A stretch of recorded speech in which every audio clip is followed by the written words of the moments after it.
Les amis, bienvenue, vous êtes avec les Galactiques. Comme chaque semaine, on revient sur l'actualité sportive du week-end. Émission spéciale foot aujourd'hui.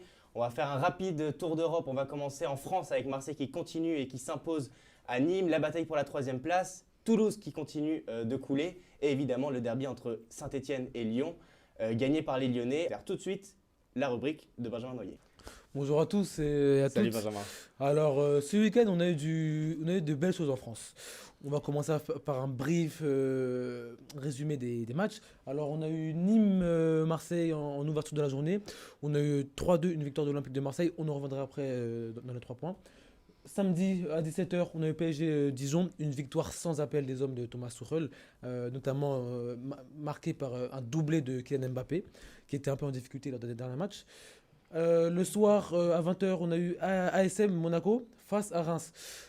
L'ouverture du score de Ben Yedder, qui a inscrit son 17e but au championnat. On vous passe tout de suite son portrait. Wissam Ben Yedder, né le 12 août 1990 à Sarcelles, est un des meilleurs attaquants français. Avant de le voir briller cette saison à Monaco, il a commencé sa carrière à Toulouse, où il inscrit 63 buts en 156 matchs, toutes compétitions confondues. Après 5 saisons dans la Ville Rose, il est transféré pour 9 millions d'euros à Séville, où il découvre enfin l'Europe et surtout ses premières sélections en équipe de France. Il ne fera pas le voyage en Russie pendant la Coupe du Monde 2018, mais figure bien sur la liste des réservistes.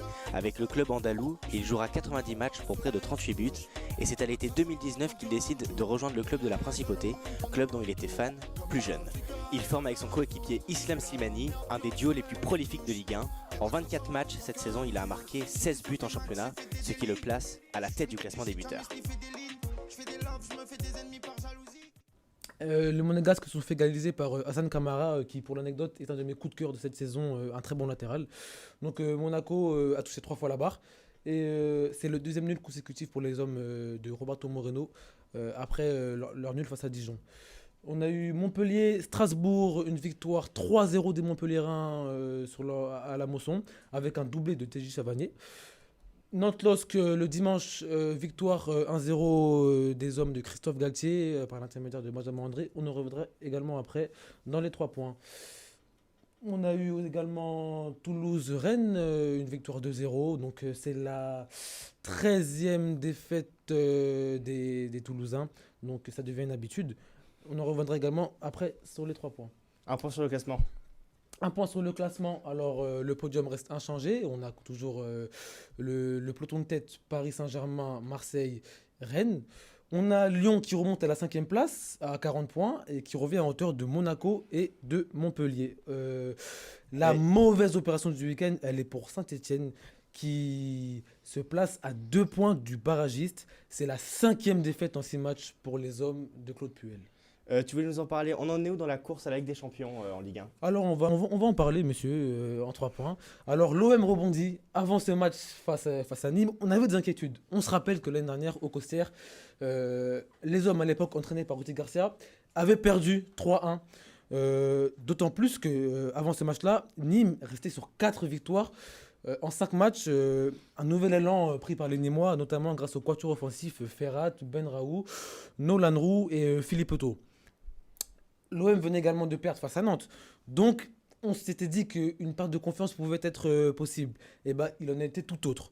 Cueilli à froid dès le début du match par Zinedine Ferrat, les Marseillais ont su renverser la tendance avec un doublé de Pipa Benedetto qui vraiment triplé. un doublé veut dire avant la fin de la mi-temps Ah oui, pardon. pour revenir donc voilà, à la fin du match il a mis son triplé. Donc là, c'est un réel regain de confiance pour l'Argentin qui avait mis qu'un seul but en 2020. Donc les Marseillais auront besoin de lui et c'est le bon moment. C'est le bon moment de mettre un triplé au crostière, il le fallait.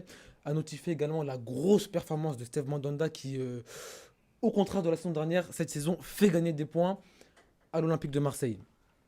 En deuxième point, on a Rennes et Lille qui sont toujours au coude à coude. Avant le match, ils étaient séparés par un point. Donc Rennes est parti à Toulouse, on l'a dit, ils ont gagné. Sans trembler, ils se sont imposés avec des buts de Bourigeaud et de Mawassa. Si But le but très rapide des Rennais, deuxième minute. très rapide, maîtrisé. Et ce que je voudrais notifier dans ce match-là, c'est la complémentarité de Nzonzi et Kamavinga. Le champion du monde apporte une sérénité aux jeunes, seulement j'ai 17 ans, qui avaient un peu un coup de mou ces derniers temps, qui avait été mis de côté par Julien Stéphan pour souffler. Donc Nzouzi, de par son expérience et son calme, permet à Kamavinga de se débloquer. Et Kamavinga joue libre. Et c'est ce Kamavinga qu'on veut voir. Donc on l'a dit. Excusez-moi, tout à l'heure je me suis trompé.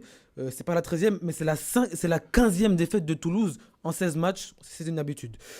Nantes-Lille, de notre côté, déplacement à la Beaujoire, on embrasse notre ami Tristan Pubert, originaire de Nantes. Malgré une domination en première mi-temps, Lille n'a pas su trouver la solution. Mais à l'heure de jeu, Benjamin André jaillit sur un corner. Et donc ça fait une victoire pour le LOSC. C'est la 5e victoire en 6 matchs. Donc les deux équipes après ce match restent à un point d'écart.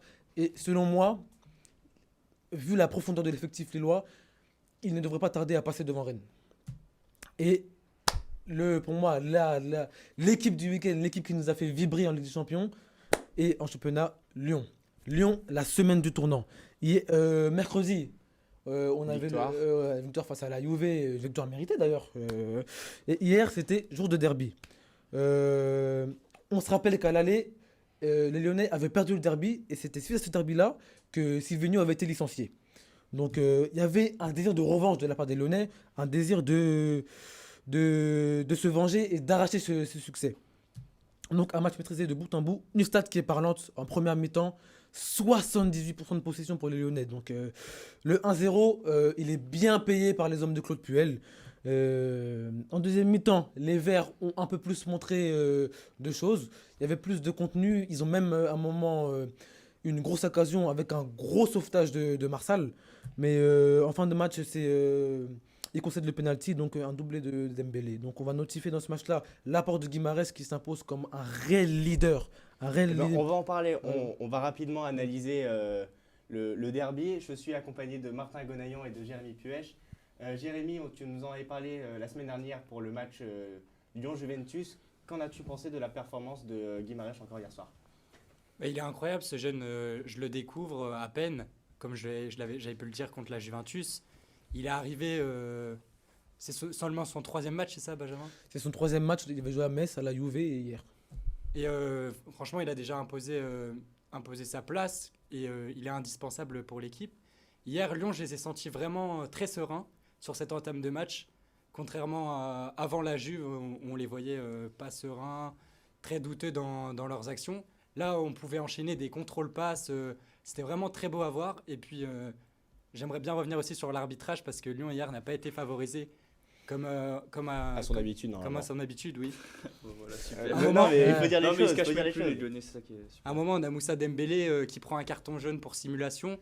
Alors que quand on regarde la VAR, et même nous, devant notre télé, on voit très bien qu'il ne simule pas et qu'il y a un hors-jeu. Donc, tu peux pas donner un carton jaune à un joueur si tu signales hors-jeu après avoir contrôlé la VAR.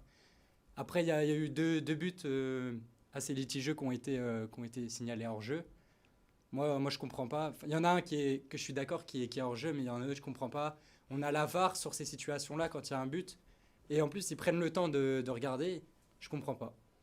Ouais, Selon toi, on parle de l'apport de Guimarães, mais le grand perdant, c'est Diego Mendes qui est arrivé cet été en provenance de Lille pour 24 millions d'euros, qui était annoncé comme le patron. Des images d'ailleurs en tribune où on le voit un peu attristé de voir que Guimarães prend sa place sur le terrain.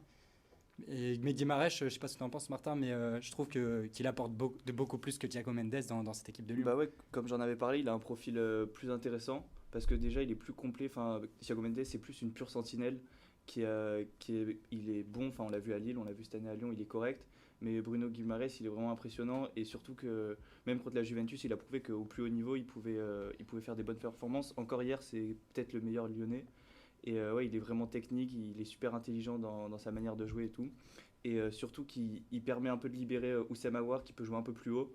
Et ça, c'est vraiment intéressant. Et moi, j'ai trouvé qu'il a été très bon. Après, il faut quand même dire qu'en face, c'est que Saint-Etienne. Et Saint-Etienne, ils sont vraiment dans une mauvaise période. Donc voilà, l'adversaire en face, il est faible. Mais en tout cas, c'est de bonne augure pour les Lyonnais. Et une Moi, je bonne trouve que semaine pour l'OL. c'est une façon quand même de rassurer les Lyonnais, ce genre de confrontation. Ils ont pu se rassurer, comme j'avais dit que ça allait être un calendrier très compliqué pour les Lyonnais. On sait qu'ils affrontent mercredi ou mardi le Paris Saint-Germain. Je pense que c'était un bon test avant cette demi-finale de Coupe de France. Et puis pour en revenir sur Guimarães, en début de match, à peine le quart d'heure de jeu, c'était la plaque tournante de cette équipe. Il avait 23 ballons touchés. Il orientait tout le jeu vers l'avant. C'est lui qui apportait la vitesse de jeu. Et c'est vraiment ça que je trouve super chez Guimarães, qui apporte un vrai bonus à Donc cette voilà, équipe de Lyon. la course en fin de saison s'annonce décisive et alléchante. D'autant plus que dimanche prochain, on a un Lille-Lyon. Et si les Lyonnais gagnent, On en est à 3 points. ils seront à 3 points de la 4e place. Ben, pour revenir sur le classement, on a 3 équipes à 40 points, à 6 points du coup du podium. Monaco, Montpellier ainsi que Lyon. On était au match avec Tristan Pubert, Créteil Red Star dans le derby francilien. Il va nous raconter un peu ce qui s'est passé. On a fait un petit reportage, on vous montre ça tout de suite. Oui, vendredi soir, parce qu'il n'y a pas que le PSG, effectivement en Ile-de-France, il y a aussi le Red Star et le Paris FC et donc Créteil. Ça tombe bien parce que le Red Star était opposé à Créteil à la 24e journée de National 1. Donc on va pas se mentir, Jules, on a vu un match assez terne, score final 0-0 qui résume parfaitement la rencontre.